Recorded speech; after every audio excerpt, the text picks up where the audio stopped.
Hello viewers, we've talked about PNG Australia Trade a week ago, with particular focus on the 29th Australia PNG Business Forum, where we explored areas of trade and investment.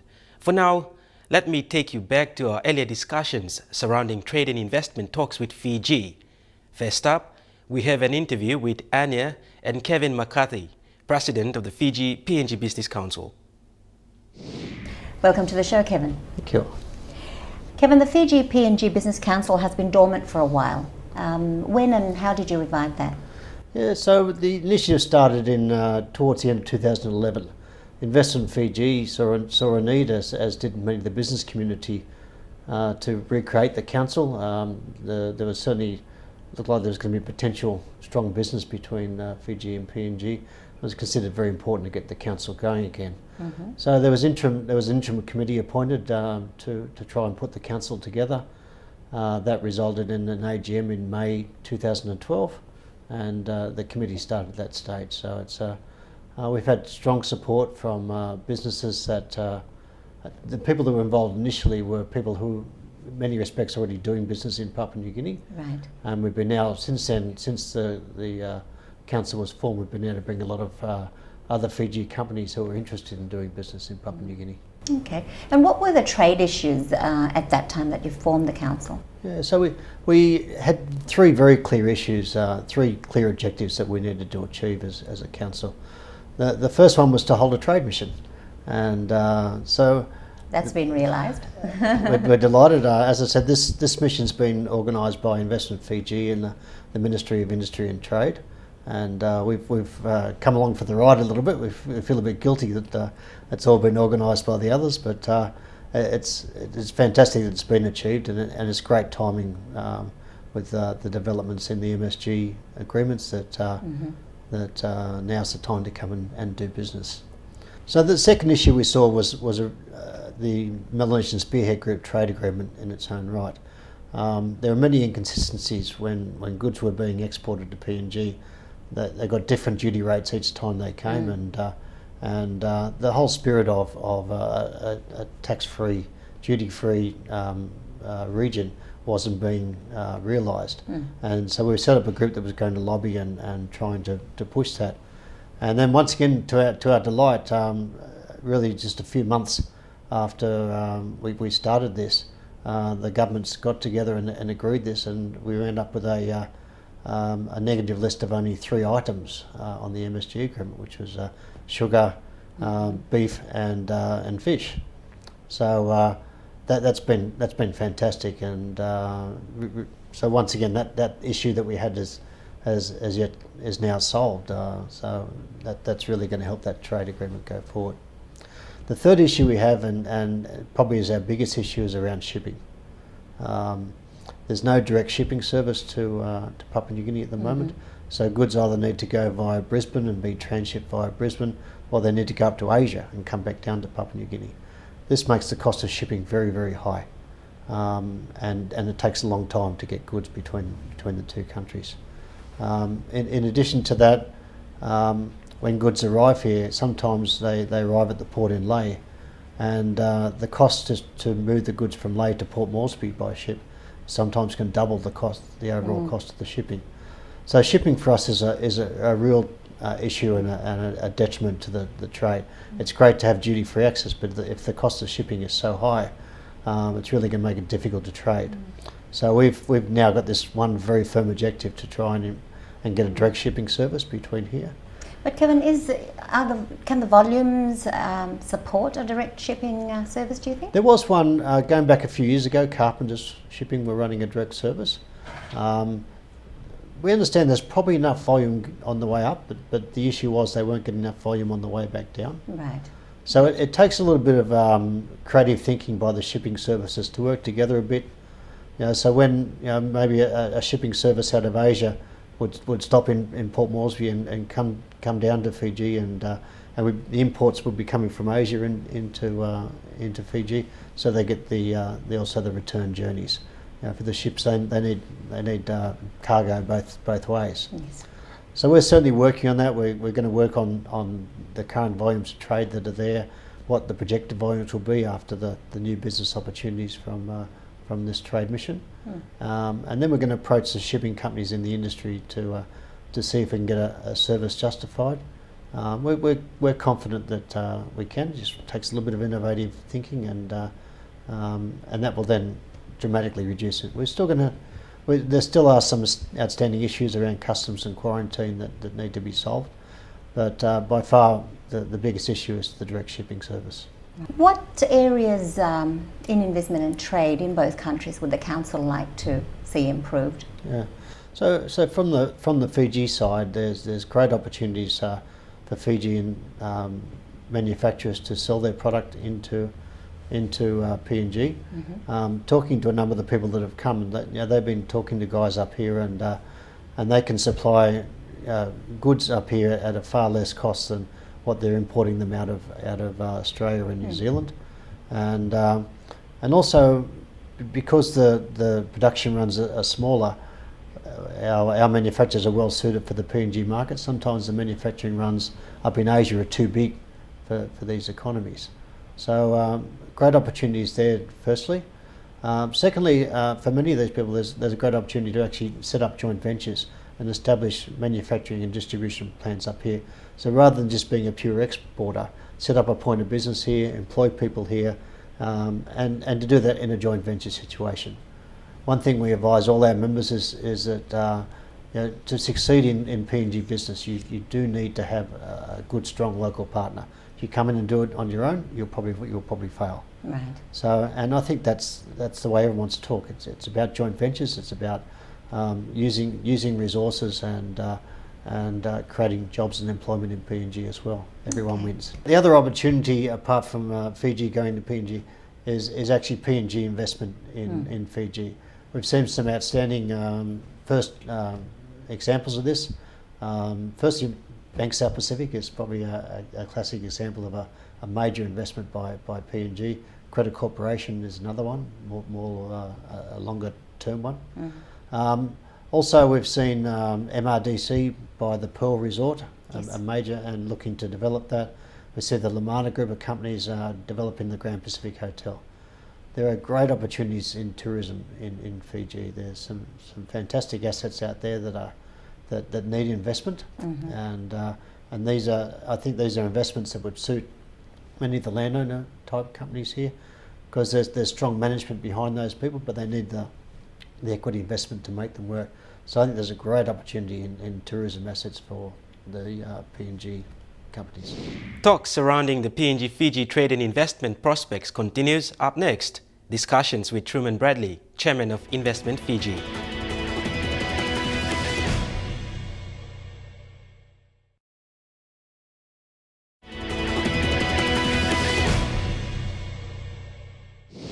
Investment Fiji, a corporate entity formed not only to promote investments in Fiji, but also to raise exports of goods and services abroad. And one market area currently being sought after is Papua New Guinea. Let's hear more about some of the plans that Investment Fiji has in its look to PNG. I have with me Truman Bradley, the Chairman of Investment Fiji. Welcome to the show, Truman. Thank you. Truman, tell us about Investment Fiji. What is it and what are its purposes? Thank you. I think it's start by Investment Fiji is a statutory body formed by the government, and its basic needs is to develop and enhance investment within Fiji in both ways. So we basically try and encourage people to come into Fiji and invest, and we try and give them packages to encourage the investment. Then we also try to help our exporters so that we can help them export to foreign markets as well. Did it play a large role in the organisation of this trade mission? Investment Fiji plays the major role. It's the government arm to help begin and start trade missions. So we basically will look for a market, talk to our private sector on where they'd like to go and what markets they'd like to try and penetrate into, and then we look at doing a trade mission and see how we can encourage as many ministers to come. And on this one, with PNG being so front and centre in the mindset of the MSG agreement, our Prime Minister came across, which really gives us a lot of weight when we do these trade missions. It does. That's excellent support, isn't it? It is, yes. What investment opportunities in Fiji can you see for PNG investors? For PNG investors specifically, I think there's a lot of opportunity. Investment has already started with investors from PNG coming to Fiji and purchasing in the tourism sector. The tourism sector is one of the largest revenue earners for Fiji at the moment, and we've been doing it for a very long time, and we're very good at the tourism sector.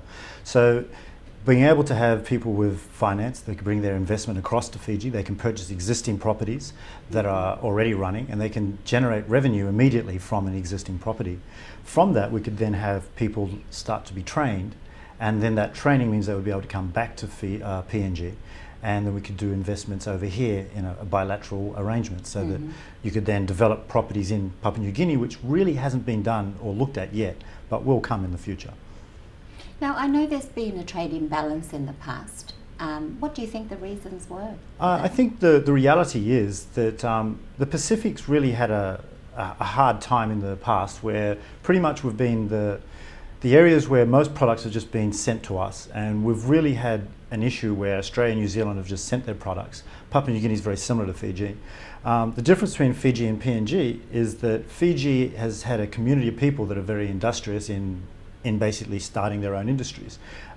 With that community, which is half Fijian and Indian, we've got a very industrious community, and they've started developing industries and focusing on developing of industries. PNG doesn't seem to have had that as yet. Hence the government, as we heard this morning from your Minister of Trade, they're very keen to try and see trade imbalance reduced and try and develop manufacturing within the Papua New Guinea sector. And I do believe that's where Fiji can help as well. So the sentiments that the Minister expressed earlier were to your liking? Well, I found the sentiments were very passionate, and I think that's what I like about working with PNG counterparts. They basically cut to the chase, and they tell you how it is, and we discuss the points at hand. Understanding that PNG has a large resource-backed sector which Fiji doesn't have, and we have a great service industry and a manufacturing industry, the reality is that PNG can invest into the existing properties and manufacturing plants in Fiji, learn from that experience while still utilising the products in PNG, but then at some point we'll be able to set up manufacturing in their own country. And I do believe that's where we can work together very closely. And that is the body of the MSG agreement. You know, the Melanesian Spear Group agreement is all about bilateral trade, not singular trade. Now, what have been the objectives of this trade mission? Very simple. I personally I've been back to Port Moresby 6 years ago, and I noticed that we needed to start to get Fiji down to PNG. A lot of the larger companies find it very easy to come down, set up offices, they have large budgets, and they're able to penetrate into markets that they don't normally try for. PNG being one of those markets that's not really known. The SMEs that we've brought now, which is the small to medium enterprises, they really would not come here if they didn't have the support of government, and they really would not know what to expect.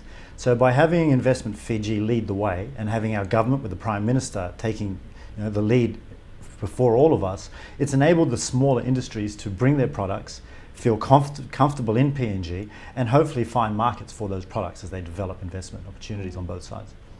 It sounds like we're looking at a win-win situation in the future. Definitely. I mean, the reality is, as I said, the Prime Ministers have said, and the state dinners together, how much we get on, how we're brothers, we're Melanesian brothers. The reality is, the Melanesian Spear Group document is meant to enable us to do trade. And we want to stop doing the trade with our partners that we've done from the past, and we want to start to develop new relationships such as Fiji and PNG together, and then helping our smaller brothers in Vanuatu and Solomons as well. Thank you so much for your time today. Thank you very much. After the break, what's happening back home? We hear from our Manufacturers Council.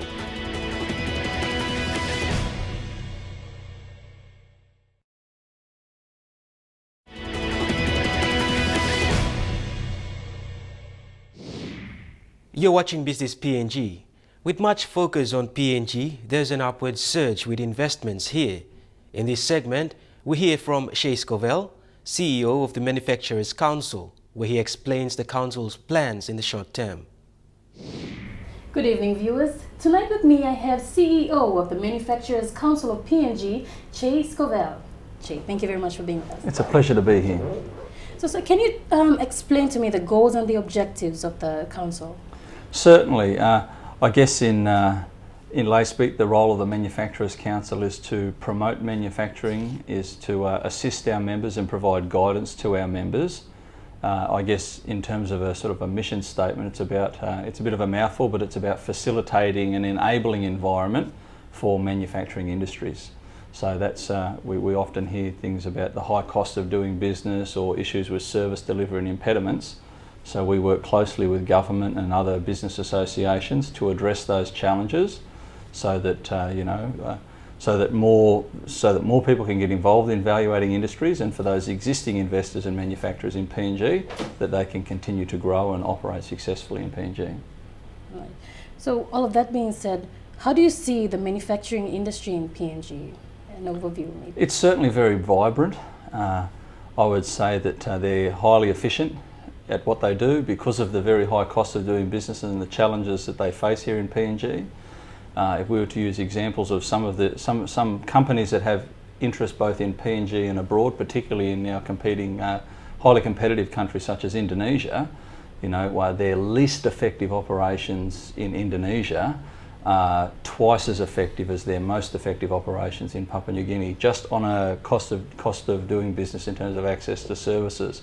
So to be able to remain competitive within their global group, their PNG operations have to be very, very efficient, very, very effective to offset those high costs, both in lower productivity, higher access to transport services. So compared with other countries, how do you see the performance of the manufacturing industry? When you use performance, I guess it can be gauged two ways. Do we talk about the performance in terms of the company operating within its targets, or are we talking about their output and their competitiveness compared to those other countries? I think if we were to look at the latter, they certainly struggle. It's very, very hard to be competitive given the high costs. We're undertaking a study at the moment, but in Fiji, for instance, we're hearing that to get a container of your goods from the port to your business is $200 or $300 Fiji dollars, and I think it's about 98 cents, to the dollar. So the comparison's almost dollar for dollar. Whereas in Papua New Guinea, it's thousands of kina. So it's not a level playing field, and it's cheaper again in somewhere like Indonesia, where we're trying to compete with. The cost of electricity is so much higher. The labour rates in terms of productivity to labour is much higher than our competitors. That's not to say we need to reduce our labour rates, but if we're going to compete, we need to compete against the likes of Indonesia and China and the Philippines and Thailand and Taiwan. We need to make sure that we are competitive. So I think the work that the government's doing now is recognising that we've got a deficit budget this year. We've got a number of deficit budgets being forecast. We've had the PM at the Business Forum yesterday sort of talking about the billions of kina that they're putting towards investment in infrastructure, and that is to facilitate an improvement in the business environment in PNG to help reduce the cost of doing business in PNG. If we go back to the beginning about how are they performing in terms of, again, of their efficiency, I think they fare very, very well. Now, you mentioned about competition. Obviously, we have cheaper imports coming in. What is the Manufacturers Council doing to protect the PNG-made product? Yeah, that's a really good question. I guess what we are trying to do is to protect, those valuable members who have made that investment choice to invest in PNG and create jobs. Sadly, I think when people hear the word protect, they have negative connotations as to what we're doing. So one might say, what are we doing to promote PNG made, or so that people buy more? We're working closely with government to reduce the cost of doing business. I mean, that's the key. We need to get the infrastructure fixed. We need to get the service delivery right. We've worked closely with customs over the last couple of years, and I think it's fair to say that the Manufacturers Council has been integral in assisting customs in terms of securing their location and relocating their office. And that will allow them to operate 24/7 in Moresby. We're working with customs to help them do that in Lae. We work with NACIA where our assistance is needed to help facilitate service delivery. We work closely with the planning departments, the finance department, the Department of Commerce and Industry, particularly with SME development and new industry. We're assisting the Minister at the moment in terms of the industry review for an industry development and framework assistance package. So that's at that higher level in terms of what specific activities. Given the high cost of doing business, we have asked the government to strongly consider halting any further tariff reductions, and then actually coming up with a mechanism. Now, it might be that they look at changes to the tariffs. It might mean that they look at direct subsidies or industry assistance to those businesses, because we really are on a cusp, and it's over the next couple of months to the next, well, few months to possibly as far as 18 months, it wouldn't be surprising to learn that a number of long-standing manufacturers in Papua New Guinea shut the doors to the shop and become importers. I mean, it's really that critical at the moment. So our work is at the council is really ramped up on both trying to educate consumers in PNG that buying a PNG made product is supporting jobs and development in PNG. It's not just about a profit for a local manufacturer. All of our members are committed to making quality products.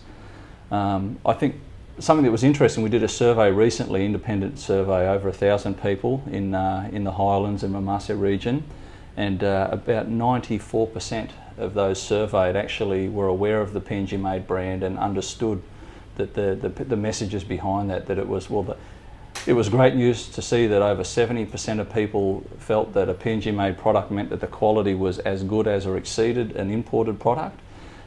It was also very high recognition and perception that a PNG made product meant that that product was made in PNG, and that meant that it was job creation in PNG. But less than 4% of the people surveyed, when they actually go to choose a product to buy, make any reference to that knowledge that they hold.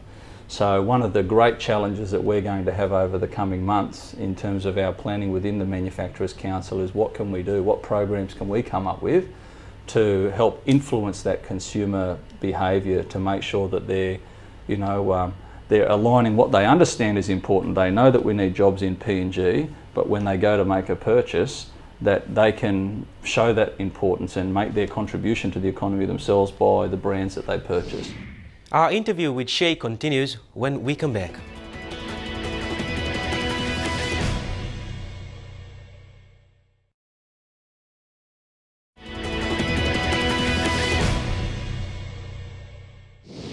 So the Manufacturers Council has a lot up their sleeves right now. Plans to strengthen the manufacturing industry, promote PNG-made products, and at the same time identify programs to get consumers to shift towards PNG brands. Well, emphasis are also on the government to achieve some of the outcomes in terms of policy realignment. So how optimistic is the Council with this? Coca-Cola voiced the concern on the cheap imports and how that's, impacting their sales. What is your view on that? Okay, I did catch a little bit of the commentary with regards to that, and I believe what they were talking about was what we call parallel imports. So Coca-Cola is a bona fide manufacturer. It's got a long history in PNG, as have all of our other beverage manufacturers. It's not just an issue that's affecting Coke, Pacific Industries with their Go-Go Cola and their Gold Spot range. But if you take Coca-Cola, they're investing, they've got their factory, they create the jobs, their sponsorships, their contributions to the community. We're about to have the Morribee Open. Coca-Cola's a major sponsor of that. They're a major contributor to Baja. They've been a major contributor to the show. You'd be hard pressed to think of any cultural or sporting or community events of significance in PNG since Coca-Cola's been here where they haven't made a significant contribution. What happens with a parallel import is that you have the same product coming in, albeit that it's made from a bottler somewhere else under licence, and they piggyback on that. So they're not paying for marketing costs in PNG. So Coca-Cola PNG does all the advertising, has all the brand awareness, has the customer loyalty, and the price of all of that is factored into their production costs to produce and supply that Coca-Cola. Parallel imports come in, they make no contribution to society in PNG, no contribution to sporting, community, cultural events. They spend no money on advertising, and they get to piggyback or freeload on what Coca-Cola is doing here. Now, Coca-Cola have to pay rights to be able to manufacture in PNG, and they have that zone, and there are the people that are importing are sort of going around the door, And for the coke that's coming in here that's made in Indonesia or made in the Philippines or made in Singapore, that Coca-Cola is meant to be sold within their region, and it finds its way to our market. It's not just a problem in PNG, it's just more difficult to handle here. I don't know the exact numbers, but that they have a similar issue in Australia, but the countries where the perpetrators of the bulk of the imports, every year they pay several $1 million to Coca-Cola in Australia, I guess as a means of restitution or damages for the damage that's coming in from those products. Whereas Coke PNG, we don't have any of those sorts of mechanisms in place, and it is that unfair. So you come back. In Papua New Guinea, we've got a 35–40% tariff on sugar. Now, sugar is a major component in soft drinks, in carbonated or flavoured carbonated beverages. So there's already an unfair balance of trade there. You've got the cost of electricity. So in Indonesia, again, it's subsidised for industry. They're paying between 3.5 and 12 cents a kilowatt for their power. Papua New Guinea, manufacturers, industry, the commercial rate's over a kina a kilowatt. So it's very, very hard for them to compete. And while some people say, oh, well, I can go and buy my can of Coke for 1 kina 50 or a landed price, of less than 20 kina. The fact is, to produce a carton of Coke in Papua New Guinea is significantly more than that. Final question.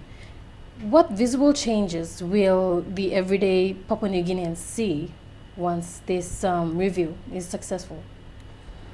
Well, the most visible change I would hope is that number one, we'd have significant growth in the value-added sector, because at the moment, why would you risk? There is a risk. It costs money to start up an SME or even a corporation, and why would you undertake that risk when the reality is, given all of the high costs of doing business in Papua New Guinea, it's probably easier to stay in the informal sector.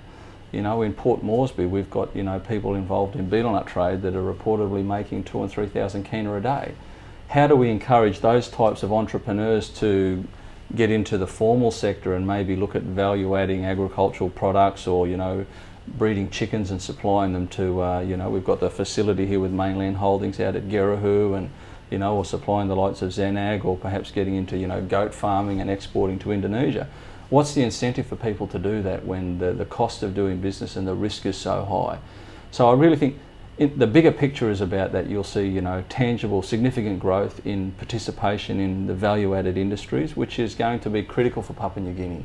I foresee that if we take the option where we say it's better to be able to buy a can of soft drink for a kina instead of 2 kina, we're going to see a lot of people that don't have any jobs. If we lose all of those jobs, if we end up with an economy where very few can participate in the service sector, that will continue to shrink as your value-added and your agricultural sectors die, what will be left for Papua New Guineans? We really need to focus on value-adding our agricultural resources, SME development, and that does come at a price, and there needs to be, I guess, some sustained, because I say sustained because we already have high costs of living in PNG, but there needs to be some sustained and well-managed sort of transitions to, again, improve that business environment, so that once the infrastructure commitments are made, the service delivery is improved, that we'll be able to, one, we get the benefit of the scales of economies that will be generated, but we'll be able to reduce the cost of the outputs, i.e., and the shelf price. And that's been our edition of Business PNG. To access our programs online, log on to www.emtv.com.pg. Comments and suggestions, send them via Facebook or email. I'm Festus Maiganap. Bye for now.